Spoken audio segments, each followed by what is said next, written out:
രോഗിയായി കിടക്കുന്ന ഉമ്മാക്ക്, രോഗിയായി കിടക്കുന്ന വാപ്പാക്ക് ഓക്സിജൻ വേണമെന്ന് പറഞ്ഞ് സുബ്ഹാനല്ലാഹ് ആർട്ടിഫിഷ്യലായിട്ട് ഓക്സിജൻ സപ്ലൈ ചെയ്യാൻ നമ്മൾ ചെലവഴിക്കുന്ന പണം വെണ്ണി നോക്കുമ്പോഴാണ് യാ അല്ലാഹ്, ഒരു ചെലവില്ലാതെ ഞാൻ എത്രയാണ് ശ്വസിച്ചത്. വല്ല പ്രയാസം നമ്മൾ അറിഞ്ഞോ? അത് ഫിൽറ്റർ ചെയ്യാൻ എന്തെല്ലാം സംവിധാനങ്ങൾ നമ്മുടെ മൂക്കിന്റെ ഉള്ളിൽ അല്ലാഹു തആല വെച്ചിട്ടുണ്ട്. സുബ്ഹാനല്ലാഹ്, മൂക്കടഞ്ഞു പോയാൽ വായിലൂടെ ശ്വസിക്കാൻ പറ്റും. കുട്ടികളുടെ, ചെറിയ കുഞ്ഞു മക്കളുടെ കാര്യം ഭയങ്കര അത്ഭുതമാണ്. കുട്ടികൾക്ക് വായ തുറന്നവർ കരയുമ്പോ, കൊച്ചുമക്കൾ, കൊച്ചുപ്രായം, ബേബീസ്, അവരിങ്ങനെ ഭൂമിയിലേക്ക് പറന്നു വീണ ആ ആദ്യ കാലങ്ങളിൽ കണ്ണു ചിമ്മിയിട്ടാണ് അവര് കരയുന്നത്. അങ്ങനെയാണ്, കണ്ണു ചിമ്മി കരയ. എന്തിനാ? കണ്ണുനീര് തൊണ്ടന്റെ ഉള്ളിലേക്ക് ഇങ്ങനെ ഇറങ്ങണം, അവിടെ നനവ് കിട്ടാൻ. അല്ലെങ്കിൽ കുട്ടിക്ക് കരയാൻ പറ്റില്ല. കണ്ണ് ചിമ്മിയിട്ടില്ലേ, കണ്ണീര് പുറത്തുകൂടെ വന്നാൽ കുട്ടിയുടെ തൊണ്ട വരളും. കുട്ടിക്ക് ഉമ്മയുടെ അറ്റൻഷൻ കിട്ടൂല, ഉമ്മയുടെ ശ്രദ്ധ കിട്ടണം. പാല് വേണം ഉമ്മ എന്ന് കുട്ടി പറഞ്ഞ് ഉമ്മ വരോളം കുട്ടിക്ക് കരയണമെങ്കിൽ തൊണ്ടയിൽ നനവിട്ടണം. വേദോരണത്ത് കുടിക്കാൻ വെള്ളം കൊടുക്കൂലേ?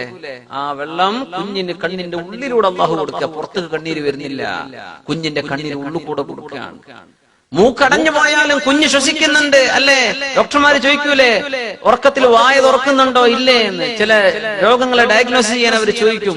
മനുഷ്യന് വായിലൂടെ ശ്വസിക്കാൻ പറ്റും. മൂക്ക് പൊത്തിവെച്ചാൽ വായിലൂടെ ശ്വസിക്കാം, വായ പൂട്ടിവെച്ചാൽ മൂക്കിലൂടെ. ഈ സംവിധാനങ്ങളൊക്കെ അല്ലാഹു തആല ചെയ്തിട്ടുള്ള മനുഷ്യന്റെ ശരീരം. വഫീ അൻഫുസികും, നിങ്ങളുടെ ശരീരത്തിൽ നിങ്ങൾക്ക് അല്ലാഹുവിനെ കണ്ടെത്താൻ കഴിയുന്നില്ലയോ? അഫലാ തുബ്സിറൂൻ, നിങ്ങൾ കാണുന്നില്ലേ? എന്താണ് അല്ലാഹുവിന്റെ ചോദ്യം? യാ അല്ലാഹ്, നമ്മളെ പറ്റി ഒന്ന് ആലോചിക്കുക. നമ്മളിത് അറിഞ്ഞാലല്ലേ നമുക്ക് മനസ്സിലാക്കാൻ പറ്റൂ. ഒന്നുകൂടെ പറഞ്ഞ് അവസാനിപ്പിക്കുകയാണ് ഈ ചർച്ച. ഇവിടെ 1,80,000 ലിറ്റർ, 1,80,000 ലിറ്റർ വായുവാണ് ഒരു ദിവസം നമ്മൾ അകത്തേക്ക് എടുക്കുന്നത്. 1,80,000 ലിറ്റർ. അത്രക്ക് ഗ്യാസ് കിട്ടിയിട്ടുണ്ടെങ്കിൽ നമ്മുടെ നാട്ടിൽ ഒരു കൊല്ലം എല്ലാ വീട്ടമ്മമാർക്കും കത്തിക്കാനുള്ള ഗ്യാസ് അല്ലേ? 1,80,000 ലിറ്റർ വായു നമ്മുടെ ഉള്ളിലേക്ക് എടുത്ത് പുറത്തേക്ക് വിടുന്നു ഒറ്റ ദിവസത്തിൽ. യാ അല്ലാഹ്, ഇതൊക്കെ നമ്മുടെ ഉള്ളിൽ നടക്കുമ്പോഴും ഒരു മെഷീനിന്റെ അനക്കമോ ഒരു ജനറേറ്ററിന്റെ ജർക്കിങ്ങോ ഒന്നും നമ്മൾ അറിയുന്നില്ല. ഇവിടെയാണ് അത്ഭുതം. ഇതൊന്നും നമുക്ക് വളരെ മനോഹരമായി പ്രവർത്തിക്കുകയാണ്. അല്ലാഹുവിന്റെ അപാരമായ റഹ്മത്ത്. അതുകൊണ്ടാണ് അല്ലാഹു സൂറത്തു സജദയിൽ പറയുന്നത്, الذي أحسن كل شيء خلقه وبدأ خلق الإنسان من طين. അല്ലാഹുവിന്റെ സൃഷ്ടിച്ചു വിട്ടു എന്ന് മാത്രമല്ല അല്ലാഹുവിന്റെ സൃഷ്ടിപ്പിന്റെ അത്ഭുതം. الذي أحسن كل شيء خلقه, അല്ലാഹു തആല സൃഷ്ടിപ്പ് അതിമനോഹരമായി ചെയ്തു. In its best perfection, എങ്ങനെങ്കിലും ചെയ്തു എന്നല്ല, അതിലും വലിയ അള്ളാഹുവിന്റെ ഈ സംവിധാനത്തിൽ അപ്പുറം ഒരു കോലത്തിൽ മനുഷ്യൻ അള്ളാഹിന്റെ സൃഷ്ടിപ്പിനെ നമുക്ക് സജസ്റ്റ് ചെയ്യാൻ പോലും പറ്റൂല. മൂക്ക് അള്ളാഹു ഇവിടെ വെച്ചതിന് പകരം അതെടുത്തൊന്ന് നെറ്റിയിലും, ഒരു കണ്ണ് ബാക്കിലും, ഒരു കൈ ഇങ്ങോട്ട് താഴെയും, 2 കൈ ബാക്ക് പോയാൽ ഇതിലേറെ നന്നായിരുന്നു എന്ന് സജസ്റ്റ് ചെയ്യാൻ മനുഷ്യനെ കൊണ്ട് കഴിയില്ല. അതിനേക്കാളൊക്കെ ഉപകാരം വെൽ ഫിറ്റിംഗ് അള്ളാഹു വെച്ച ഈ സ്ഥലത്താണ്. എല്ലാം അങ്ങനെയാണ്. ഇതിനപ്പുറം لا يوجد في الكون أبدع مما كان. جمع الجواميلana ആ വാക്കുന്നില്ലേ? لا يوجد في الكون أبدع مما كان. അല്ലാഹു വെച്ചതിനേക്കാളും ബദീആയിട്ട് ഇനി ലോകത്ത് ഒരാൾക്കും സജസ്റ്റ് ചെയ്യാൻ പറ്റൂല. അത് അങ്ങനെ ആയാൽ മതിയായിരുന്നു. അല്ലാഹു വെച്ചതാണ് അതിന്റെ പെർഫെക്ഷൻ. യാ അല്ലാഹ്, സുബ്ഹാനല്ലാഹ് നമ്മൾ പറയണ്ടേ? സുബ്ഹാനല്ലാഹ്, സുബ്ഹാനല്ലാഹ്. അല്ലാഹുവേ, നിന്റെ പരിശുദ്ധിയെ ഞങ്ങൾ വാഴ്ത്തുന്നു പടച്ചവനെ.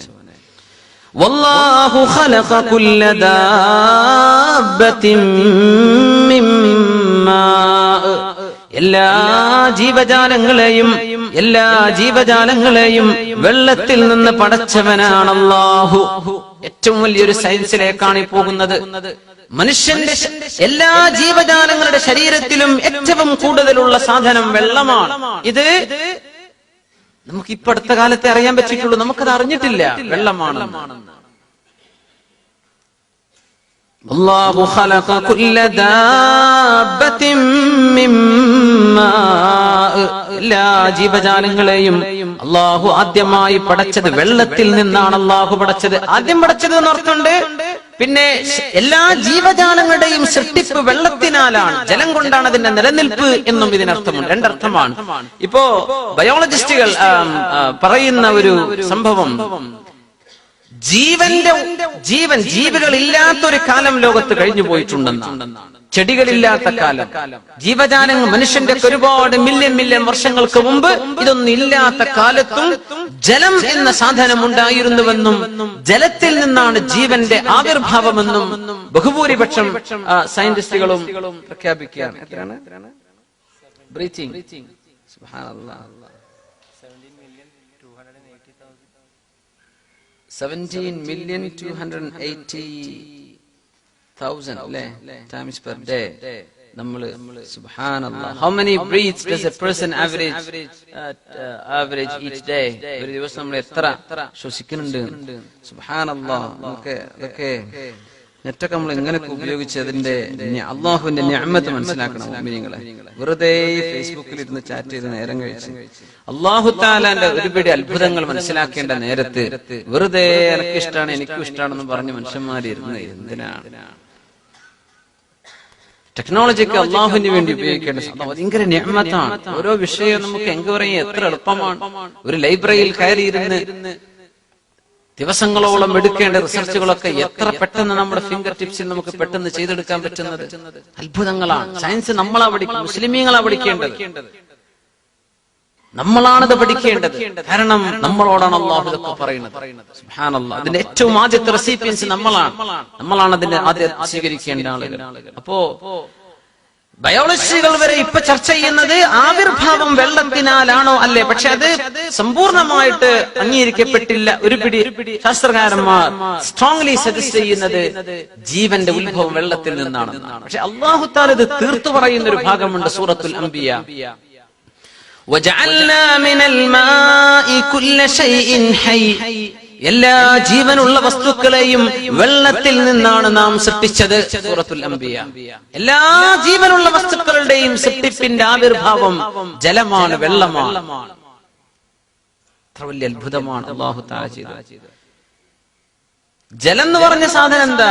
H2O, hydrogen, oxygen. H2O, ഈ രണ്ട് എത്ര മോളിക്യൂളാണ്? ഹൈഡ്രജൻ 2 അല്ല ഓക്സിജൻ 2? ഹൈഡ്രജൻ 2 അല്ലേ?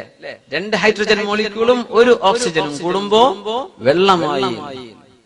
ഈ ഹൈഡ്രജനും ഓക്സിജനും സെപ്പറേറ്റ് ചെയ്താലോ രണ്ടും കത്തുന്ന സാധനങ്ങളാണ്, ഹൈലി ഇൻഫ്ലേമബിൾ.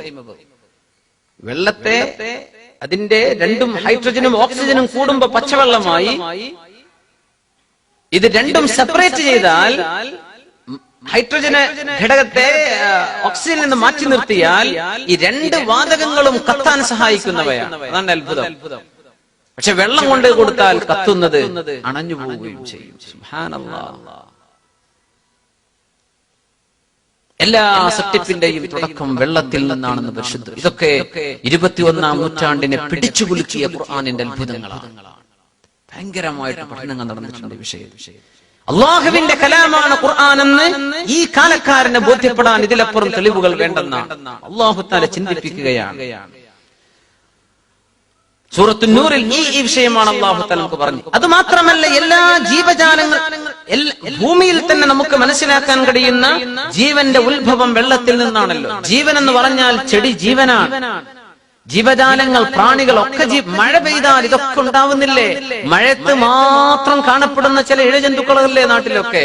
മഴയത്ത് മാത്രമേ നമ്മൾ കണ്ടാൽ അതിനെ തോണ്ടിയെടുത്ത് ദൂരത്തേക്ക് കൊണ്ടുപോയിടും. അങ്ങനത്തെ ചേരട്ടകൾ എന്നൊക്കെ പറഞ്ഞ ചെറിയ ഇതൊക്കെ മഴക്കാലം കഴിഞ്ഞാൽ അവർ എക്സ്പയർ ആയി.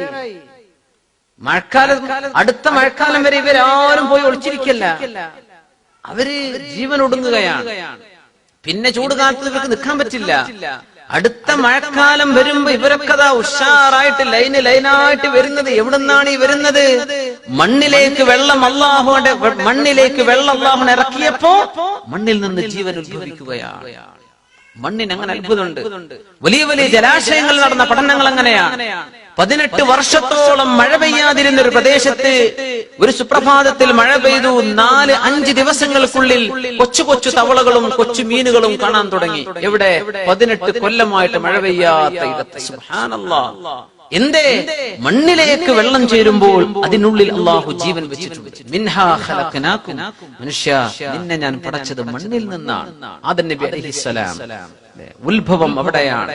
അതിൽ പോലും മണ്ണും വെള്ളവുമാണ്.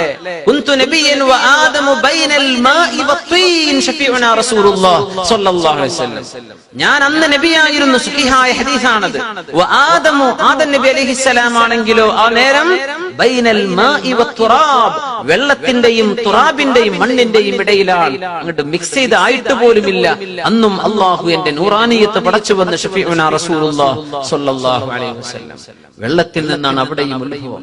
നമ്മൾ മരിച്ചു കഴിഞ്ഞാൽ മണ്ണിലേക്ക് നമ്മ വെക്കുകയാണ്.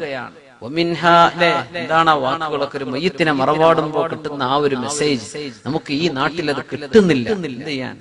മരിച്ചു പോകുമ്പോ ആ ഒരു ജനാസയുടെ കൂടെ പോകുന്നതും ആ മയ്യത്തിന്റെ കൂടെ ചെന്ന് പള്ളിക്കാടിലേക്ക് ചെന്ന് ആ ഖബറിന്റെ അരികത്ത് എന്തെങ്കിലും ഒരു ഖിദ്മത്ത് ചെയ്യാൻ, ആ മയ്യത്ത് ഇറക്കി വെക്കാൻ, അവിടുത്തെ കാടൊന്ന് തെളിക്കാൻ, ആ മയ്യത്തിന്റെ ആ ഒരു അവസാനത്തെ ജനാസയുടെ കർമ്മങ്ങളൊക്കെ നിർവഹിക്കാൻ, അങ്ങനെയുള്ള അവസരങ്ങൾ നമുക്ക് ഇവിടെ കിട്ടുന്നു. ഇത് മരിക്കാത്ത നാടാന്നാ പലരെയും വിചാരം. ഈ നാട്ടിൽ വന്ന പിന്നെ മരിക്കൂല. ആളുകളുടെ ചില ചെയ്തികളൊക്കെ കാണുമ്പോ തോന്നിപ്പോവാണ്, ഇത് ഇവിടെ മരണമില്ല. മരണമൊക്കെ നാട്ടിൽ പോയിട്ടേ ഉണ്ടാവുള്ളൂ, ഇവിടെ മരിക്കൂല. കാണുന്നില്ല മരിക്കണത്, ജനാസ കാണുന്നില്ല. മരിച്ചു പോകും, മരിക്കും എന്ന് പറയുന്ന ഒരു ബോർഡും ഒക്കെ കാണൂല. Live the ultimate luxury. Brand new villas, leasing now. Contact number. Subhanallah. 999 കൊല്ലത്തേക്ക് ജീവിച്ചോ? അതുവരെ അള്ളാന്റെ വിസ ഉണ്ടോ നമുക്കറിയോ? ഇല്ല. ഏറ്റവും ആർഭാടമായിട്ട് ഈ ദുനിയാവ് നീ ആസ്വദിച്ചോ? സുബ്ഹാനല്ലാഹ്. മരണം നമുക്ക് ഓർക്കാൻ കഴിയുന്നില്ല. മയ്യത്തിനെ ഖബറിലേക്ക് വെച്ചതിന്റെ മൂടുകല്ല് വെച്ചാൽ മുഅ്മിനായ ഓരോ മനുഷ്യനും 3 പിടി മണ്ണ് വാരിയിടൽ സുന്നത്താണെന്ന് അഷ്റഫുൽ ഖൽഖ് സ്വല്ലല്ലാഹു അലൈഹി വസല്ലം. എന്താ പറയേണ്ടത്? മിൻഹാ ഖലഖനാകും. ഓ മനുഷ്യ, ഈ മണ്ണിൽ നിന്നാണ് കേട്ടോ നിന്നെ നാം പടച്ചത്. വഫീഹാ നുഈദുകും. ഈ മണ്ണിലേക്ക് തന്നെ നിന്നെ നാം മടക്കുകയാണ്. വമിൻഹാ നുഖ്രിജുകും താറതൻ ഉഖ്റാ. മറ്റൊരിക്കലായി ഇനി ഒരിക്കൽ നിനക്ക് ഇതേ മണ്ണിൽ നിന്ന് അല്ലാഹു മഹ്ശറയിലേക്ക് പുനർജന്മം നൽകുകയും ചെയ്യും. എന്താണ് അവസ്ഥ? നമ്മൾ അതിന്റെ ഉള്ളിൽ പോയി കിടക്കുന്ന രംഗമൊക്കെ നമ്മളൊന്ന് ആലോചിച്ച് നോക്കണ്ടേ? ഇത് മിത്ത്, ലെജൻഡ് അല്ലല്ലോ, റിയാലിറ്റി അല്ലേ വരാൻ പോണത്? അതല്ലേ യാഥാർത്ഥ്യല്ലേ? നമ്മൾ അതിന്റെ ഉള്ളിൽ കിടക്കണമെന്ന് കണ്ണു ചിമ്പി കിടക്കണമെന്ന് ആലോചിച്ച് നോക്കി. മേലെ കല്ല് വെച്ച് മൂടി എങ്ങനെങ്കിലും എഴുന്നേറ്റ് പോരാൻ പറ്റുമോ? കഴിയൂല.